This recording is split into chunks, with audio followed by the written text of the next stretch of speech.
Hello na naman sa inyo mga kasama, nandito na naman ako at nandito na naman tayo kasama ko. Maglilinis tayo ngayon dito sa Kanlubang, shortcut tayo dito sa Rough Road, Gubat. Then tara, let's go, samahan nyo ako.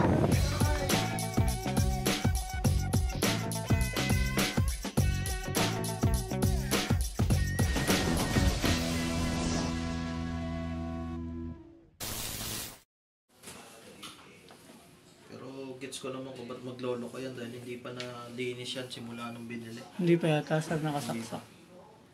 Hindi pa po nakasaksak. Sa extension Ano ba? yata. Yan. Saan siya nag-error, sir? Sa wash or sa spin? Sa spin, after niya mag-drain. Nag-drain na siya kanina tapos biglang nag-error na naman. Anong nalabas na error? U11. U11? Simula kanina. Kanina kasi nga, bago may nagbukas niyan, mas malala yun, hindi nagdi-drain talaga. Tapos simula nung may in-adjust siya dun sa loob, nag-drain naman. Kaya lang, hindi rin naman nagtuloy. Pagdating sa spin, doon na siya humihinto. Sobrang luwag na rin. Naglolo ko yung yung drain motor. May bitaw-bitaw. O ano. On ko lang.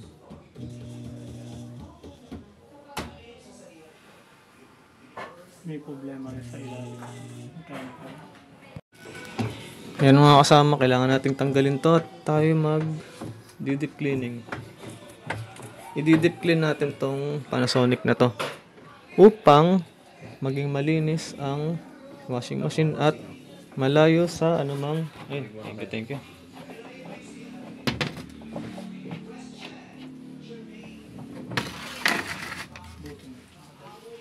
Nakita niyo yung dumi. Yan. Meron pen sa loob.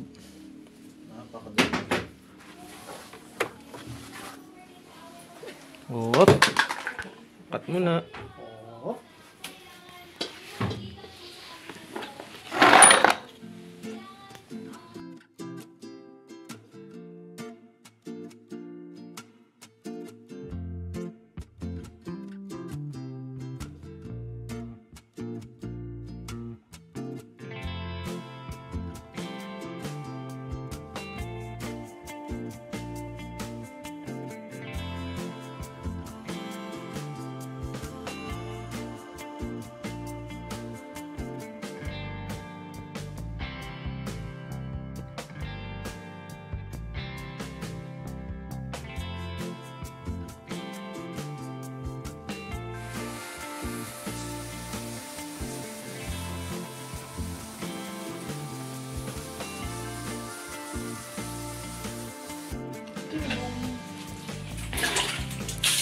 Yan mga kasama, malinis na yung unit, no?